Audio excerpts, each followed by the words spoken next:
This week's crossover episode of Locked On Panthers, Locked On Commanders is brought to you by PrizePicks. And what we're going to do now is Julian Council of Locked On Panthers and I, David Harrison of Locked On Commanders, are going to talk about the three things that each team has to do, must do in order to get a win this weekend. Yeah, Julian, that line started at 7.5 points in favor of the Commanders. It is now 8.5 points. The only other game with that big of a spread is Buffalo versus Tennessee. Commanders fans will be very happy to see that they're at least line-wise being compared to a team like Buffalo. It's been a long time since the Washington franchise has been that highly sought after. But what are the three things, Julian, the Carolina Panthers must do for Dave Canales to get a big win on the road? Well, they probably about 30 things they must do to win this game, but we'll just stick to three today. Number one, I mean, defensively, as we talked about earlier, it's been bad. Aside from playing a bad Raiders offense that's already changed from Gardner Minshew to Aiden O'Connell, the Panthers have not been able to stop anybody. And looking at this Commanders offense, yikes. Number one in offensive EPA, number one in passing offense EPA, and a paltry number 4 in rushing offense EPA. The Panthers, they got their work cut out for them, and they might get Dane Jackson back this Sunday, which will certainly help in the secondary. They're still going to have some questions back there at safety, but I feel like their passing defense can hold up. But if they can't stop the run, then they're not going to really need to face the pass that much, as Jaden Daniels shouldn't be throwing the football at all. And number two, there's going to be points scored because, as you mentioned, the Commanders don't have a good defense either. Now, it's not as bad as the Panthers' defense has been, but it's 26 in defensive EPA. And they're 27th against the pass, 24th against the run. The Panthers' rushing success rate is 54.6 so far, which is one of the top 5 in the NFL. And Chuba Hubbard has been outstanding so far this season. So as long as Dave Canales is committed to it, the Panthers will be able to control the ball, run the football down the field, and then pick and choose their opportunities to throw the ball. I mean, Deontay Johnson's also been pretty good for them when he's gotten those opportunities, and Andy Dalton has certainly stabilized the offensive passing game. Need guys like Xavier Legette to step up once again, had a touchdown last week. Jalen Coker, an undrafted free agent out of Holy Cross, he has taken over Jonathan Mingo's spot there on the depth chart. He's somebody to look out for as well. And at number 3, they got to take care of the football, and that's just a pretty simple thing every single week. But for the Panthers, they have turned the ball over in 5 of their 6 games. The one game they didn't turn it over, that's the one game that they won against Las Vegas on the road. They are averaging 1.7 giveaways per game. That's tied 27th in the NFL. The Commanders are only giving up 0.5 giveaways, which is 3rd in the NFL. So they're not turning the football over. And points off turnover is something also kills Carolina, killed them last year as well. Their opponents have scored 51 points off turnovers. The Panthers have scored 9. So not any points so far this season have they gotten a fumble or an interception or whatever and taken that in for 6. Last week, had a great opportunity to take the lead, go up potentially 14-7 on Atlanta, had a holding call, had ended up kicking a field goal, and then you see later on in that game an interception when they're down 28-20, and the Falcons run it down their throat to go up 35-20 to salt that game away. And honestly, it should be 58-9. But Clark Phillips decided, actually, I don't need this pick 6. Let me fall down here and let's kneel at home and go home here in Atlanta. So, yeah, if they turn it over, that's typically cashed in to 7 points for the opponent. Yeah, you know what, man? We're seeing this game very, very similarly because on the opposite side of things, the 3 things that the Washington Commanders have to do starts off with playing good defense against subpar competition. And again, that 9th rushing offense per play is very, very significant.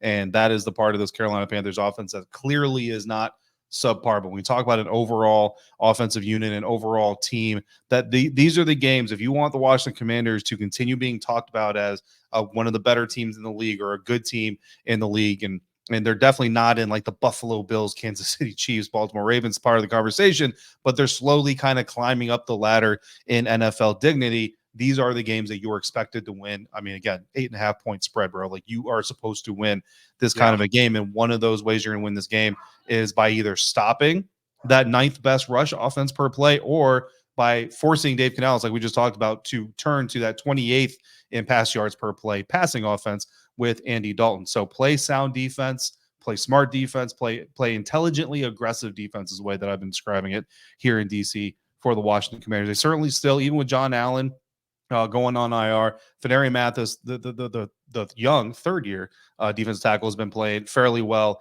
Johnny Newton, the rookie out of Illinois, has shown some flashes, and certainly he's expected to do some things. Sheldon Day, the veteran, has been added to the active roster, so he's going to get some more rotation in there as well. And hopefully Dorrance Armstrong Jr., the defensive end they brought over from the Dallas Cowboys, is going to be able to come back because he has honestly been a critical part. Last week against Baltimore Ravens, the 4 series that Dorrance Armstrong was on the field for before he got injured, Derrick Henry only had 1 explosive run in those 4 drives. The 5 drives that came after he left the game, he had 3.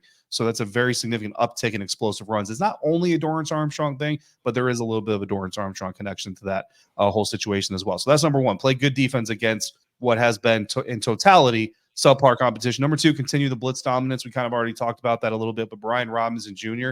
is another part of that as well. The better you can run the ball, the more you can hit play action, the more you can maybe get B-Rob going in the screen game a little bit, the better that will impact a defense that likes to be aggressive and tries to get pressure, even if they don't necessarily always get it. Not sure Brian Robinson's going to come back. The team is definitely taking it easy on that. But I'll tell you right now, a lot of locker room conversations happened on Wednesday where it was, yeah, it's going to be great to get B-Rob back. Yeah, getting B-Rob back is really awesome. Over here, getting B-Rob back is going to be really fun this weekend. Kind of sounds like Brian Robinson's coming back this weekend. I mean, again, continue to keep your injury reports. But either way, even if it's just Jaden Daniels doing what he does against an aggressive defense, continue that type of dominance, and then get takeaways. We just talked about the turnover battle, right? Get takeaways. Andy Dalton is 7th in turnover-worthy plays, despite being 27th in dropbacks. He's played 5 games, started 4, and yet he is still 7th in turnover-worthy plays. The Washington Commanders have faced turnover-worthy plays this season. What they're not doing is turning them into turnovers. That's what you got to be able to do against the Carolina Panthers offense, because we've seen this dance in the NFL. Every year you see it at least a handful of times. A team that has no business beating one team comes in, that team that's supposed to dominate gives them opportunities, opens up that door, and that opponent will take that door. Don't forget, that's still an NFL team over there, so nobody should be sleeping on this competition. Yeah, it's going to be an interesting game, and it looks like it's going to be a shootout, and I do wonder, like, if this Panthers offense, which, I mean, that's not about Andy Dalton, that is certainly an eye-opener hearing about that, but I just don't think that top-end talent offensively, they are equipped to win a shootout. Like, I like Deontay Johnson. I don't think he's as good as Terry McLaurin is. And, I mean, right. Jaden Daniels obviously has been outstanding. Should score a lot of points. I saw the over-under went down from 52.5 to 51.5. That's surprising to me because I feel like the over should be hit on Sunday. Certainly Washington's team over. I would be betting on that on Sunday. Should be an entertaining game. And I'm very excited to see Frankie Louvu, how he's utilized in that Commanders defense now with Dan Quinn. I know he spoke glowingly about how he wished he had always been with Dan Quinn in his career. And, of course, Jeremy Chin as well, somebody who Ejiro Evero, the DC in Carolina, didn't really utilize at all last season after talking about he was going to put him close to the line of scrimmage as a playmaker. Now he's out there starting in Washington. Maybe he has something to prove on Sunday. And, you know, there's always here in Charlotte, before the Panthers were here, this used to be a Washington, then Redskins market. So there's still plenty of fans in the area, as this area's changed a lot, that have the Washington ties. And my dad's formerly a Redskins fan, a Washington fan. I don't think he really cares anymore now. I've been living in Charlotte for all these years, but still, there's always that element of this game. So it should be a fun game on Sunday, and we'll see if the Panthers can keep it closer than that 8.5-point spread. Yeah, 100%. I'm actually, so this has nothing to do with the game, but I'm actually curious. Dan Quinn has been using game captains. There's no permanent captains on this team. And so far, there have been no doubles. But Frankie Louvu and Jeremy Chin have both been captains already. So I'm kind of curious to see, is there going to be a doubled up captain?